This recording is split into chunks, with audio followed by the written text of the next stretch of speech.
of course, all of us know that, that Iraq is going through some of the grave emergencies internationally, as given the scale, the urgency, the context, and the complexity of the situation that is posing the population of the country, and particularly of those vulnerable population at high risk of public health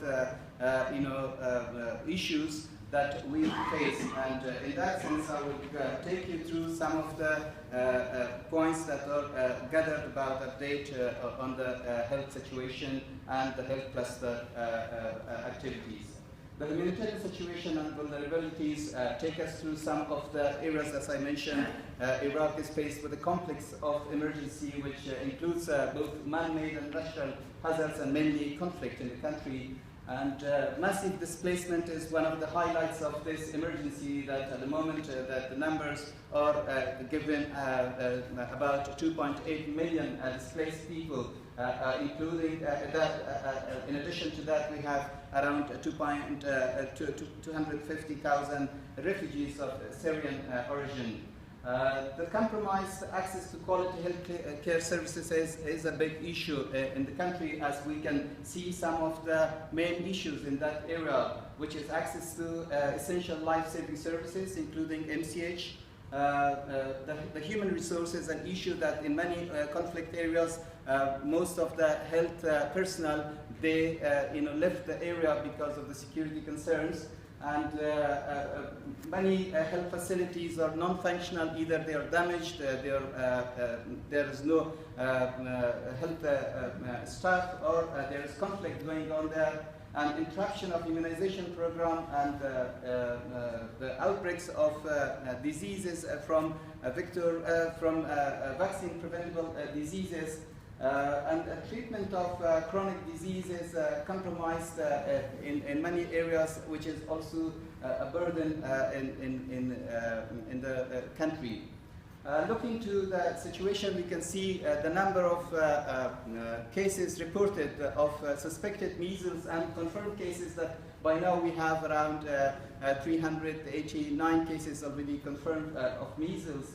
That is one of the areas, as we mentioned, interruption of the routine immunization and low coverage of immunization among affected population.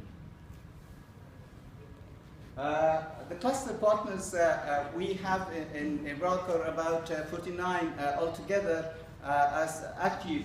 Once we see the distribution of the cluster partners, mainly it's out of the center. They are mainly concentrated in the northern areas of the country, where there is a reason that most of the bulk of IDPs are in the north. However, now, given the situation, we are working together with the partners how we can mobilize more of our resources and focus to hard-to-reach areas in the country. The basic healthcare services that are recommended and provided by the health cluster partners are as such that we see that access to basic healthcare package of critical prevention, diagnosis and treatment of common diseases and communicable diseases is one of the areas that includes also the referral of cases that is the main focus of the cluster partners, which needs to support the existing health facilities and operation of static, as well as launching of mobile teams if necessary. Ensuring early diagnosis and treatment of diarrheal diseases, acute respiratory infection among the children under 5, which are the main killers of children under 5. And availability of drugs, essential drugs, life-saving drugs, and the emergency kits, as well as ORS for management of diarrheal diseases, antibiotics for acute respiratory infection. Support to secondary health services, including medical referral services, which is a requirement of the emergency.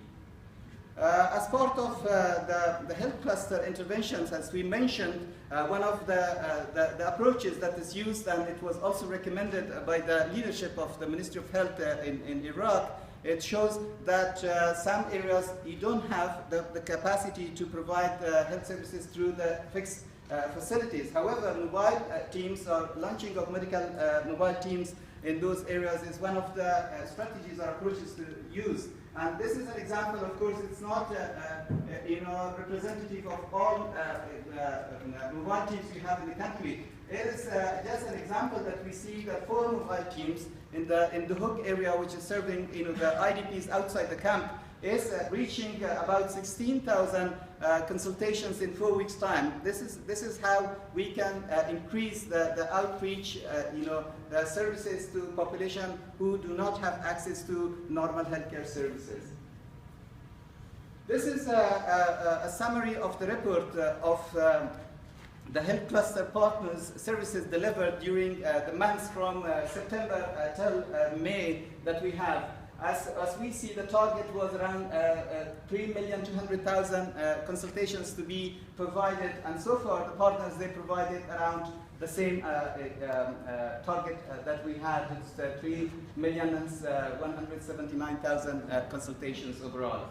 The patients who received specialized services, we can see, including the hospitalization services, we can see it is a huge number of population that received, including referral and mental health services, that the breakdown is there. In total, we can see that 134,000 patients were hospitalized and received hospital services.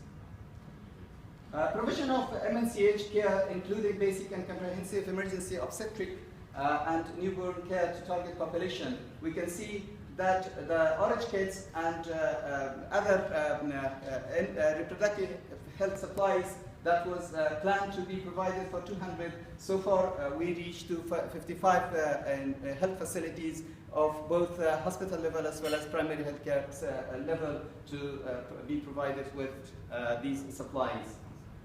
The number of beds which are assisted by a skilled attendant is around 59,000. And with the same token, the number of beds served or assisted with a cesarean section is 7,474 in total. Next, please. The number of IDP families attended health promotion sessions is, as planned, 13,000. So far, it's about 18,000 families received health education. And these are some of the non-SRP indicators, which is not included in the strategic response plan. However, about 42,000 children received services for screening for nutrition status. Next, please. Major challenges in the delivery of services by the health cluster partners. One of the areas which is concern and a challenge for all partners is the importation of medication as procedural bottlenecks exist. There is a difficulty in clearing medication through customs in the country. Medical staff challenges exist in recruiting local staff, as His Excellency the Deputy Minister mentioned about recruitment of some of the national medical staff who are recruited by NGOs and partners. However, there is a challenge also for the partners to recruit them given the situation.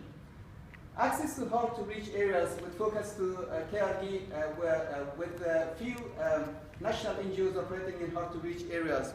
And that is one of the reasons we mobilized our efforts to bring this meeting together, that there are challenges in center and south that needs to be addressed by the cluster partners and to reach to those areas which is difficult to reach. Registration of NGOs is another area. Communication and coordination and improved coordination at the intra and inter-cluster coordination and national and sub-national. Of course, there was one other point which is not seen here. It's about sustainability of the interventions given the funding constraints that the cluster partners are facing. Next, please.